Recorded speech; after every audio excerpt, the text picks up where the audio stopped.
통풍 발작을 극복하는 데 도움이 될 전문가의 10가지 팁. 여러분은 가끔 통풍이라는 말을 들어보셨을 거예요.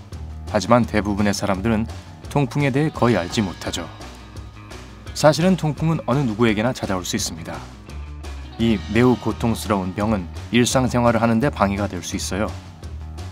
본격적으로 시작하기에 앞서 잠깐 짬을 내 우리 채널 구독 버튼을 누르고 새 게시물 알림을 켜주세요. 그러면 매일 업데이트되는 영상을 하나도 놓치시지 않을 수 있을 거예요. 먼저, 통풍이 뭘까요? 통풍은 기본적으로 발목, 손목, 팔꿈치, 무릎, 종종 엄지발가락 관절에 염증이 생기는 병입니다. 통풍은 혈액 내의 요산 수치가 높을 때 발생하는데 이 현상을 고요산혈증이라고 부르죠. 통풍 때문에 생기는 극심한 고통은 끝날 때까지 며칠 혹은 몇 주, 심지어 몇 달 동안 지속될 수 있습니다. 치료하지 않고 방치하면 관절 변형이나 신체 장애까지 유발할 수 있습니다. 1번. 평균 체중 유지하기. 과체중이거나 비만인 경우 신체는 더 많은 인슐린을 분비합니다. 체내 인슐린 수치가 높으면 통풍을 유발하는 요산의 제거 속도가 느려지죠.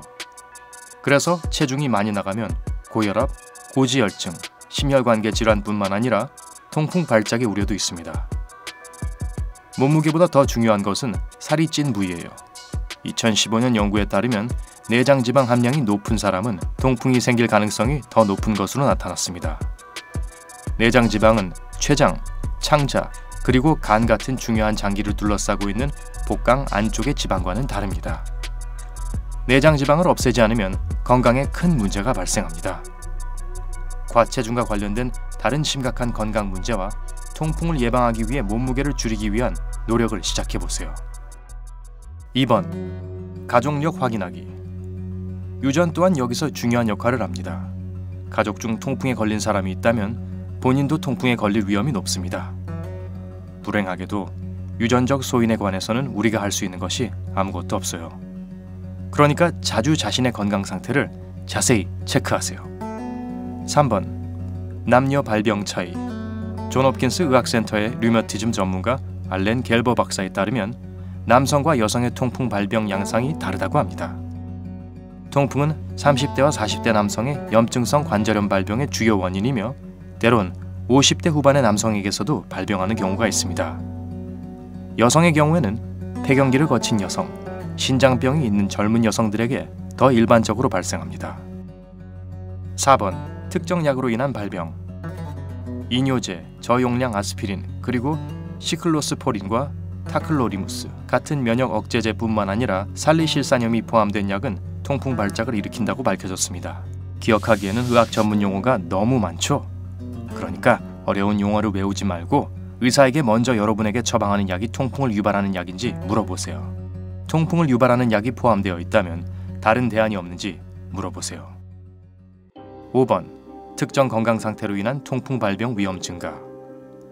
바로 다음의 질병입니다. 고혈압, 인슐린 저항성, 당뇨병, 만성 신장 질환, 고콜레스테롤, 심혈관계 질환, 대사증후군. 경험상 위의 증상이 있는 경우 통풍에 걸릴 위험이 있는지를 항상 의사와 상의하세요. 6번. 식단 바꾸기. 통풍은 해산물과 붉은빛 고기류와 같이 오직 부자들만 먹을 수 있었던 음식으로 인해 발병함에 따라 역사적으로 왕의 질병 혹은 부자들의 질병으로 알려져 있죠. 이러한 식재에는 많은 양의 푸린이 포함되어 있습니다. 푸린은 요산을 생성하는 화학 물질인데 푸린이 몸속에서 분해되면 부산물로 요산이 생성됩니다. 푸린이 많은 음식과 음료를 적게 섭취하면 통풍 발작을 예방하는 데 큰 도움이 됩니다. 피해야 할 음식은 다음과 같습니다. 과당이 포함된 주류, 특히 맥주 및 음료, 동물의 간, 신장, 심장, 혀 같은 내장육, 축산물 외 사냥으로 잡은 동물의 고기, 청어, 정어리, 송어, 참치, 고등어, 멸치 같은 특정 어류, 게, 로브스터, 굴, 홍합, 새우, 조개, 관자 같은 기타 해산물, 버섯과 아스페라거스. 여전히 이러한 식품을 드셔도 되지만 매우 주의하셔야 합니다. 적은 양만 드세요. 하지만 가장 좋은 것은 이런 식품의 섭취를 완전히 피하는 것입니다. 7번. 통풍 발작과 통증 조절에 도움이 되는 식품 섭취. 음식 섭취를 바꾼다는 것이 단순히 해로운 음식을 끊는다는 것을 의미하지는 않습니다. 통풍을 예방하기 위해 다음 음식을 더 많이 섭취하세요. 체리. 항산화 물질이 풍부한 덕분에 체리는 혈중 요산 농도를 낮춰줍니다. 보스턴 대학의 연구원들은 체리나 체리 추출물을 섭취하는 것이 통풍 발작의 위험을 35% 감소시킨다는 것을 발견했습니다. 물. 네, 충분한 물을 마시는 것이 몸의 수분을 유지해주는 것만은 아니랍니다. 물은 또한 요산을 몸 밖으로 배출해주어 관절에 쌓이는 것을 막고 통풍 발작을 예방해줍니다. 생강.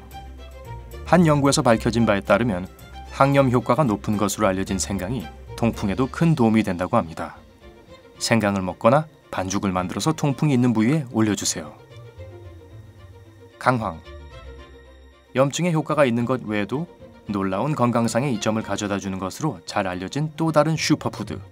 강황은 통증 완화 효과도 있습니다. 난징대학교의 생명과학대학의 연구원들은 강황의 유효 성분인 커큐민이 몸속 요산 수치를 낮춰준다는 것을 발견했습니다. 강황 이외에 로즈마리, 계피, 인도의 인삼이라 불리는 아슈와간다도 통증을 낮춰주는 약용식물입니다. 건강한 지방.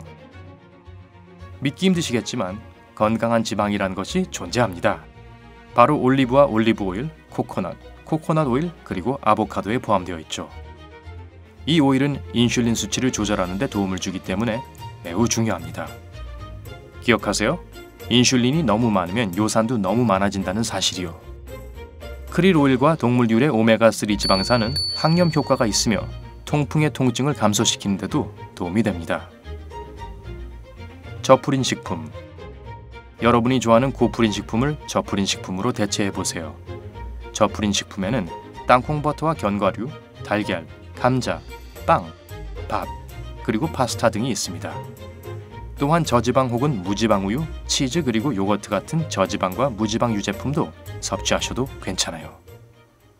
8번. 천연치료제 사용하기. 화학약품으로 손을 뻗기 전에 천연치료법을 시도해보는 것은 어떨까요? 휴식과 얼음. 의사들은 통풍 발작이 있을 때 침대에서 움직이지 말고 아픈 부위에 얼음을 올려놓으라고 조언합니다. 아픈 관절 부위에 옷을 완전히 제거하는 것만으로도 고통을 감소시킬 수 있다고 하네요. 고추크림. 캡사이신 크림이라고도 알려진 이 연고는 항염증 작용과 통증 감소 작용이 있어요. 이 연고 사용 전후에 반드시 손을 씻어주세요. 왜냐하면 크림이 만드는 열 때문에 과민 반응이 많이 생기거든요. 그리고 캡사이신 크림을 바를 때 절대로 눈과 입을 만지지 마세요. 보스웰리아. 종종 인도 유향이라 불리는 보스웰리아는 송진, 알약, 크림의 형태로 살 수 있는 약초 추출물이에요. 이 추출물은 천식, 류머티즘 관절염, 골관절염을 치료합니다.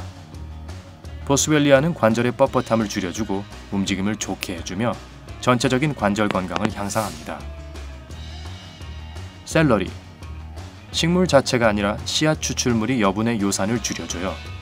샐러리 씨앗의 항염증 성분이 요로 감염, 관절 통증, 통풍, 그리고 신장과 간의 염증을 치료할 수 있습니다. 9번. 운동 조심하기. 그렇다고 해서 운동을 하면 안 된다고 말하는 것은 아니에요. 당연히 해야죠. 질병예방관리본부의 전문가들은 성인은 일주일에 적어도 2시간 반은 운동을 해야 한다고 말합니다. 그런데 만약 통풍이 있다면 운동할 때 염두에 두어야 할 주의사항이 있습니다. 관절에 익숙한 통증이 느껴질 때는 운동을 하지 마세요. 통풍 발작이 온다면 안정을 취하세요. 침대에서 움직이지 말고 얼음찜질하는 거 잊지 않으셨죠? 1시간 운동하고 난 다음 관절이 불타는 것처럼 느껴진다면 지금의 운동 방법을 바꾸거나 운동 속도를 약간 늦추세요. 이것이 통풍 발작을 유발하는 원인일지도 모릅니다. 혼자서 운동 계획을 짜려고 하지 마세요. 개인 트레이너나 물리치료사를 고용하세요. 오직 전문가만이 통풍 발작으로부터 안전한 운동 계획을 세우는 데 도움을 줄 수 있어요. 10번. 비스테로이드성 항염증제 관련 건강 경고. 비스테로이드성 항염증제, 줄여서 NSAID라고 부르는 항염증제는 아스피린이나 이부프로펜 등이 있습니다. 이 약품들은 통풍 통증을 즉각적으로 완화시키기는 하지만 그렇다고 해서 전혀 해가 없다고는 얘기할 수 없어요. 이런 유형의 약은 심각한 신장 문제를 일으킬 수 있습니다. 다른 잠재적인 부작용에는 속쓰림, 위궤양, 두통과 현기증, 알레르기 반응, 고혈압, 다리 부종 등이 있습니다. 처방전 없이 살 수 있는 모든 종류의 약은 먹기 전에 항상 의사와 먼저 상의하세요. 여러분께서 통풍 발작을 조절하는 방법을 알고 있다면 댓글로 공유해 주세요. 이 영상을 친구와 가족과 공유해 보세요. 통풍을 겪고 있지 않더라도 이 중요한 정보가 필요한 누군가를 알고 있을지도 모르니까요. 삶의 밝은 면에서 항상 행복하고 건강하세요.